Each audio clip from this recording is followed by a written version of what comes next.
Beauté, bonjour, hello everyone, que Dieu vous bénisse. Amen. Aujourd'hui, maman, mamie, je viens encore partager avec vous sur les affermissements et notre première leçon sera sur l'assurance du salut. Je vais commencer par une prière avant de parler de l'assurance du salut. Père éternel, je viens au nom de Jésus-Christ parler à ton peuple parce que c'est toi qui es souverain. Et je viens te dire merci pour m'avoir donné les souffles de vie. Et Seigneur, pour toutes les personnes qui vont aussi regarder cette vidéo, qu'ils soient bénis, qu'ils reçoivent une grâce de ta part, dans le nom de Jésus. Laisse que ton sang puisse les couvrir et que toi seul, tu puisses leur donner la sagesse et l'intelligence pour qu'ils puissent te servir au nom de Jésus-Christ. Amen, amen. Gloire à Dieu. Ouh, Dieu est merveilleux. Alors, aujourd'hui, nous allons parler de l'assurance du salut, telle que nous connaissons, que lorsqu'une personne reçoit Jésus-Christ comme Seigneur Sauveur, cette personne doit comprendre ce qui est arrivé dans sa vie, n'est-ce pas? Et c'est comme un bébé qui vient de naître. Ce bébé-là, petit à petit, et comprend ce qui est arrivé dans sa vie, n'est-ce pas? Chaque fois qu'on le nourrit, chaque fois qu'on l'habille, dans tout ce qu'on fait pour ce bébé, au fur et à mesure que le bébé grandit, il apprend. Et un jour, il comprendra qu'il doit se laver à un certain âge, qu'il doit lui-même s'habiller, bien manger. C'est comme ça. Donc, quand quelqu'un vient de recevoir Jésus-Christ, spirituellement, il est comme un bébé qu'on doit nourrir. Alors, cette personne doit être nourrie. Toi qui as amené cette personne à Christ, tu dois nourrir ces nouveaux chrétiens pour qu'ils puissent connaître ce qui est arrivé dans sa vie. Et puis, il doit aussi commencer à vivre par la foi et puisse croire que Christ est dans sa vie. Amen. Dans le point 1, sur l'assurance du salut, nous allons parler de ce qui est arrivé dans sa vie. 1. Christ est venu dans sa vie selon Apocalypse 3, 20.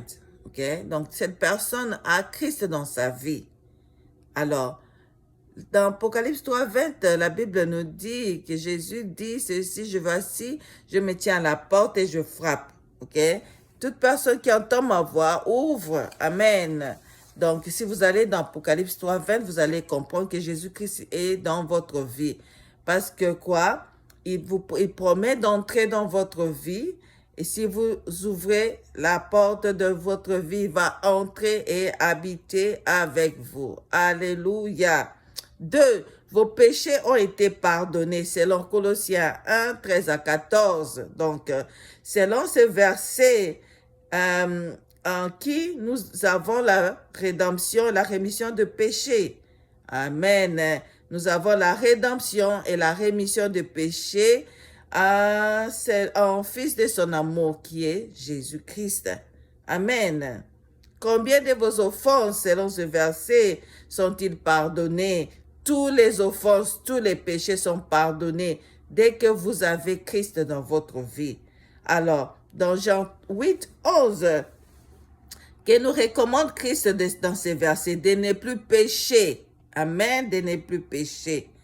Donc, vous devez comprendre que tous vos péchés ont été pardonnés en Christ et que vous ne devez plus pécher. Alléluia. Gloire à Dieu. Ah, Dieu est bon.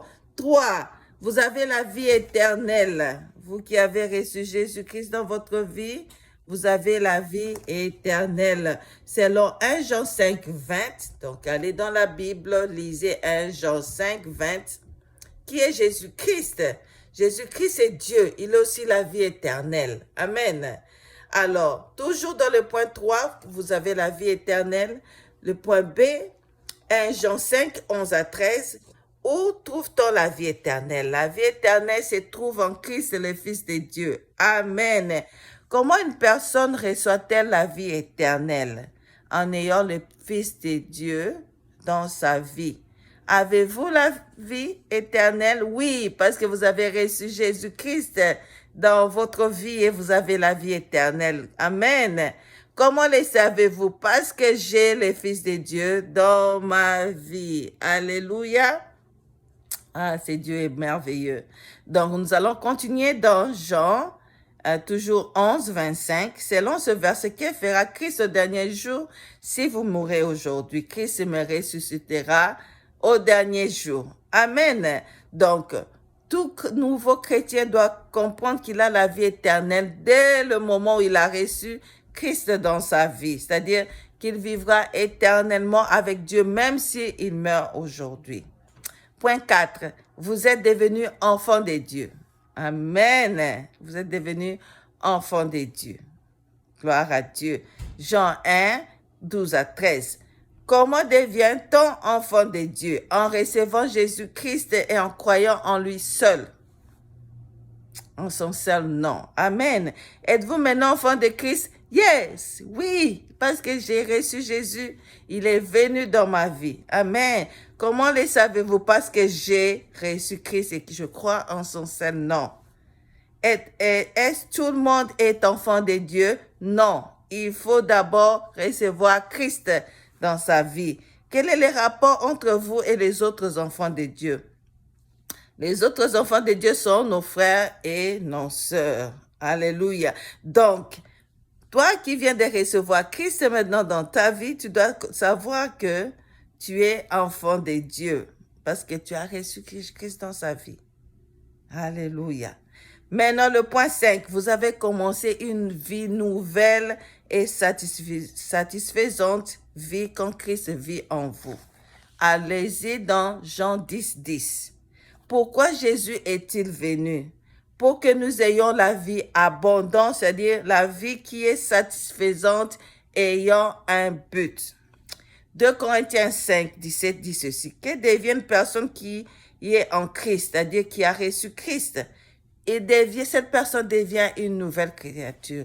Akomi moto asika. Makambo kala eleki o nyonso nsikoyo komi asika. Donc, étant devenu une nouvelle personne, nous ne devons plus vivre comme nous vivions auparavant. Amen. Alléluia. Parce que maintenant, Christ a fait de toi une nouvelle créature et t'a donné une vie ayant un but. Le point 6. Vous avez été délivrés de puissance de Satan et vous êtes en sécurité en Christ. Point A. Donc, dans le point 6, nous avons le point A. Vous allez lire Colossiens 1, 12 à 14, 1 Jean 4, 4. De quelle puissance avons-nous été délivrés en Christ? De la puissance de ténèbres, c'est-à-dire de Satan. Nous avons été délivrés. Tokangolami nanguya ya milimo mabe. Nzamba kangola biso na kombo na Jésus Christ. Amen.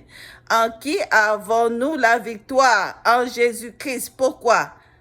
Parce que celui qui est en nous, Jésus-Christ, est plus grand que celui qui est dans le monde. Amen. Le point B, Colossiens 3, 3, Romains 8,